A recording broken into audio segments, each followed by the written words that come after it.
তার রাজনৈতিক জীবনের পাশাপাশি তিনি ছিলেন কৃতি ছাত্র।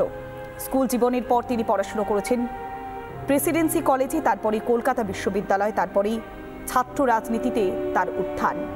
সে তার স্কুল জীবন শৈলেন্দ্র সরকার স্কুলে পড়াশোনা করেছিলেন বুদ্ধদেব ভট্টাচার্য। সেখান থেকে সরাসরি রয়েছেন আমাদের প্রতিনিধি বিট্টু রায়চৌধুরী। বিট্টু, শৈলেন্দ্র সরকার স্কুল, এই স্কুলের সঙ্গে তার ওতপ্রোতভাবে সম্পর্ক ছিল। তারপরে কলেজ জীবন থেকে রাজনীতির জীবনে হাতে খড়ি। আজ তিনি নেই, পড়ে রয়েছে তার স্মৃতি বিজড়িতই শৈলেন্দ্র সরকার স্কুল। বিট্টু,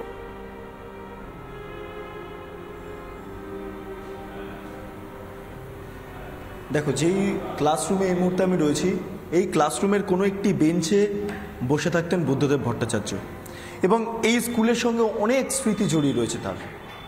তিনি বিভিন্ন বিষয় নিয়ে পড়াশোনা করতেন, কাজেই স্কুলের শিক্ষকদের কাছে একটা গুরুত্বপূর্ণ জায়গা পেয়েছিলেন প্রাক্তন মুখ্যমন্ত্রী বুদ্ধদেব ভট্টাচার্য।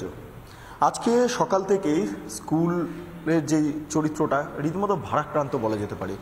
সকাল থেকে আমি বিভিন্ন ক্ষেত্রে কভার করেছি, অর্থাৎ এই স্কুলের যেই খবর পাচ্ছি যে এইখানে বুদ্ধদেব ভট্টাচার্যকে শ্রদ্ধা জানানো হয় যারা স্কুলের ছাত্রছাত্রীরা ছিলেন, এবং সেই ক্ষেত্রে দাঁড়িয়ে তারা এসে বুদ্ধদেব ভট্টাচার্যকে শ্রদ্ধা জানিয়েছেন।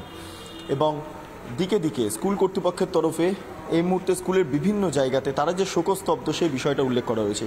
এই মুহূর্তে আমি প্রধান শিক্ষকের ঘরের সামনে আছি, আমি একবার যাব যে তারা কি কি বিষয়গুলো এই মুহূর্তে সামনে আনছেন।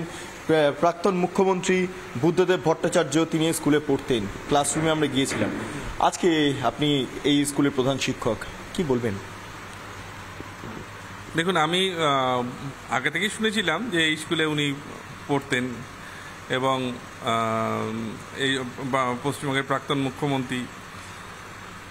আমি এখানে 2 বছর হলো জয়েন করেছি, সেখানেও ওনার সম্বন্ধে অনেক কিছু ওনারা জেনে গেছেন। উনি আমাদের স্কুলে 1 থেকে 12 পর্যন্ত পড়েছেন, এবং এখানে ওনার মামাবাড়ি ছিল, মামাবাড়ি থেকে উনি পড়াশোনা করতেন। আর উনি যথেষ্ট ভালো ছাত্র ছিলেন, স্টুডেন্ট হিসাবে টিচারদের কাছে যথেষ্ট কদর পেতেন, এবং উনিও আমাদের যথেষ্ট শ্রদ্ধা করতেন। এবং যতদিন মুখ্যমন্ত্রী ছিলেন, মন্ত্রী ছিলেন, ততদিন কিন্তু ওনাকে আমরা যখনই কোনো কাজে বা কোনো স্কুলের প্রয়োজনে ডাকতাম উনি কিন্তু আসতেন। এমনকি আমাদের যখন শতবার্ষিকী হয় 2020 সালে, তখন উনি এসেছিলেন, ওনাকে ইনভাইট করা হয়েছিল, উনি এসেছিলেন। এসে ওনাকে আমার যে সিটটা এখানে বসতে বলা হয়েছিল, তা উনি তখন সরাসরি না বলে দেন না, এই সিটে বসার যোগ্যতা আমার অর্জন হয়নি। হ্যাঁ, এবং উনি ওইখানে বসেছিলেন। এবং সবচেয়ে বড় কথা হচ্ছে, আমাদের লাইব্রেরি যখন উদ্বোধন হয় তখনও উনি মুখ্যমন্ত্রী ছিলেন, তখন উনি এসেছিলেন। এবং আমাদের এখানে জ্যোতি বিকাশবাবু যিনি রেক্টর ছিলেন, তার যখন মুক্তি উন্মোচন হয় তখন উনি তথ্য সংস্কৃতি মন্ত্রী, তখনও ওনাকে আমরা পেয়েছিলাম। আমাদের স্কুলের একটা সমস্যা, একটা মেয়েদের স্কুল আমাদের ওপরে সকালে হতো, সেইটা নিয়ে যখন সমস্যা হয় এবং তাদের স্কুলটা যখন শিফট করা হবে অন্য জায়গায়, সেইটা আমাদের মাঠের ওপর তারা স্কুলটা করার চেষ্টা করছিল।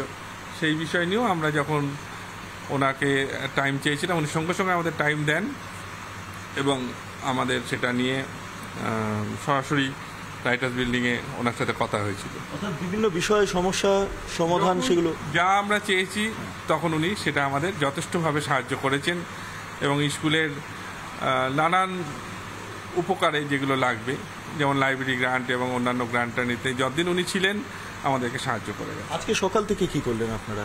আজকে যখন আমরা প্রথমেই শুনলাম 8টা 15-20 উনি চলে গেছেন, তখন থেকে আমরা অত্যন্ত শোকাহত ছিলাম। এবং যেহেতু পরীক্ষা চলছে, এবং উনি বলতেন বরাবরই, যখন উনি চিফ মিনিস্টারও ছিলেন, যে কেউ চলে গেলে বা মারা গেলে যেন পরীক্ষা বিঘ্নিত না হয়, ছুটিটা যদি পরের দিন বা এর দিন দেওয়া হয় তাহলে ভালো হয়। তা আমরা সেই হিসাবেই ওনার কথাই স্মরণ করে আমরা পরীক্ষাটা চালু করে রেখেছিলাম, এবং 12টার সময় আমরা একটা নীরবতা পালন করি। তারপরে যেগুলো হয়, একটা শোক পালনের পরিবেশ তৈরি করতে, এবং সেখানে যা যা জিনিস দরকার সেগুলো সব মালাটালা এনে আমরা নিচে একটা লেখা টেকার করে ব্যানার ট্যানার তৈরি করে একটা মূর্তি ইয়ে করে দিয়ে আমরা করলাম শোক পালনের ইয়েটা।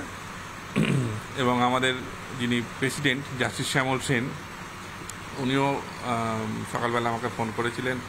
উনিও বললেন যে আপাতত একটা ছোটোখাটো করে, যেহেতু ছাত্রদের পরীক্ষা চলছে এবং আমাদের ম্যানেজিং কমিটির অন্যান্য সদস্যরাও এসেছিলেন, পরবর্তীকালে আমরা 15ই আগস্টের পর এই শোক পালনের ব্যাপারটা একটু বড় করে করব, প্রাক্তন ছাত্রদের নিয়ে একটু আমাদের আশা আছে। মানে সেই প্রাক্তন ছাত্র যারা বুদ্ধদেব ভট্টাচার্যের সঙ্গে ছিলেন, একসঙ্গে ক্লাস করতেন এবং স্কুলে নানান কাজে যারা থাকেন এবং প্রাক্তন টিচাররাও সেখানে থাকবেন যারা ওনাকে পড়িয়েছেন, এখনও বেঁচে আছেন। মন খারাপ হচ্ছে কোথাও গিয়ে? তো যথেষ্ট খারাপ হচ্ছে। উনি যথেষ্ট ভদ্র ভালো ব্যক্তিত্ব ছিলেন। একাধারে যেমন নাটক ভালোবাসতেন, তেমনি নানান বই টই ইত্যাদিও উনি লিখেছেন। ওনার কিছু কিছু লেখা আমি পড়েওছি। হ্যাঁ, ওনার মতো গুণমুগ্ধ ব্যক্তি আর পাওয়া যাবে না।